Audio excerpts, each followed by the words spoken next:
Liar, liar, pants on fire. The king's confidants say Prince Harry had an invitation.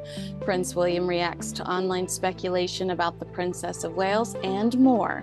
These are my LA diaries.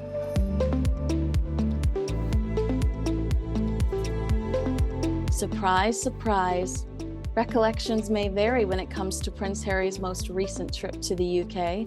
Harry, who wouldn't know the truth if it tickled him in his frostbitten phalanges, recently told the media that Daddy was too busy to see him, and he's now being challenged by sources close to the king. Last week, a spokesperson for Harry told The Telegraph, in response to the many inquiries and continued speculation on whether or not the Duke will meet with his father while in the UK this week, it unfortunately will not be possible due to His Majesty's full program. The Duke, of course, is understanding of his father's diary of commitments and various other priorities and hopes to see him soon. But sources close to His Majesty tell the Daily Mail that no such request was ever received from Harry's team to see his father.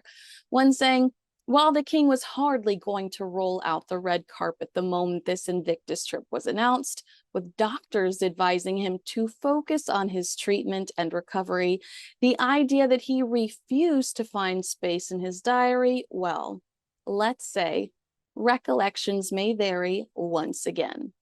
In fact, Prince Harry is reported to have asked to stay in a royal residence during his visit in the UK, which the king allegedly approved, before Prince Harry changed his mind and opted to stay in a hotel. Maybe he likes those little soaps. The Daily Mail stresses that those within the king's circle insist that there was no notification given by Prince Harry ahead of time, despite the request for lodgings. Royal author Robert Dobson told me the same thing last week on the Kinsey Schofield Unfiltered YouTube channel, that he was not confident that Prince Harry formally reached out to secure time with the king, questioning the validity of Harry's "woe is me" statement. One friend who spent time with Harry last week argued to The Times, "It surprises me a lot. I was fully expecting them to meet. I know that's what he wanted to happen, and I don't know when he's back." They also described Harry as deeply stung. Now, new deadlines allegedly require the prince to submit a 28-day request to see the king and appeal for the appropriate level of security from the Home Office. Do you think cancer-stricken King Charles refused to see Prince Harry? Or is Prince Harry trying to garner sympathy after months, years of declining popularity? Let me know in the comments below.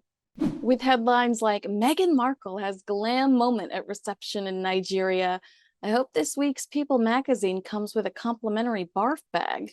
As you look at the glitz and glam of Harry and Meghan's trip to Meghan's home country, Nigeria, some locals are outraged at the money and resources being wasted to schmooze the fallen royals. One individual told BBC News Africa, "Harry is coming and Nigeria is going to spend billions. Nigerians are dying and everyone is frustrated over economic hardship." While billions seems like an exaggeration, fun fact, Harry and Meghan love exaggerations. The Nigerian government is footing the enormous bill for H&M's security.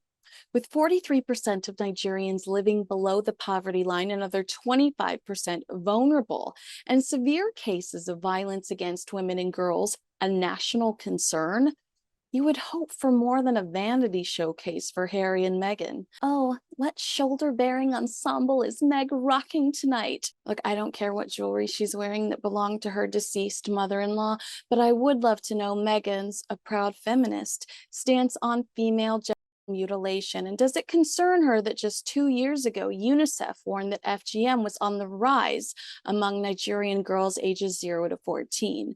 According to the U.S. Department of State, Nigeria is on their radar over significant human rights issues like gender-based violence, including domestic or intimate partner violence, child early enforced marriages, FGM, coerced abortion, forced sterilization, enforcement of laws criminalizing consensual same-sex conduct between adults, and the existence of the worst forms of child labor. Oh, does she not have time to comment on that because she has to pose for the Polo Wife photos? These two are so vapid and shallow. Say one thing, do another. They're opportunists that do more virtue signaling than making tangible efforts to improve society. They say that charity starts at home.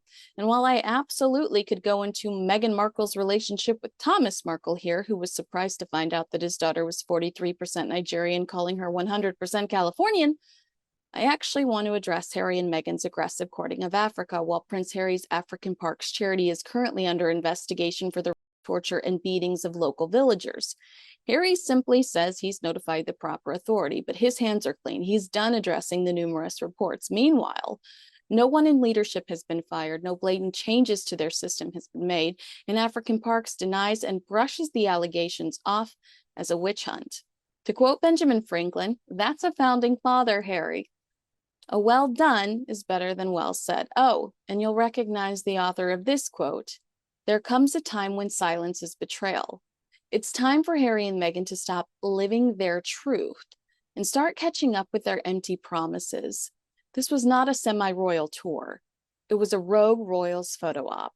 Thankfully, the onslaught of Catherine conspiracies have slowed down, but I'm still seeing a collection of individuals that I pray to God don't procreate, perpetuating the Where is Catherine narrative. We call those people idiots. Of course, we know exactly where the Princess of Wales is located, comfortable at home with her babies while receiving preventative chemotherapy that she told us about in March. The future Queen Consort said that she was in the early stages of her treatment, and just last week, Prince William told Cornwall residents that the princess was doing well.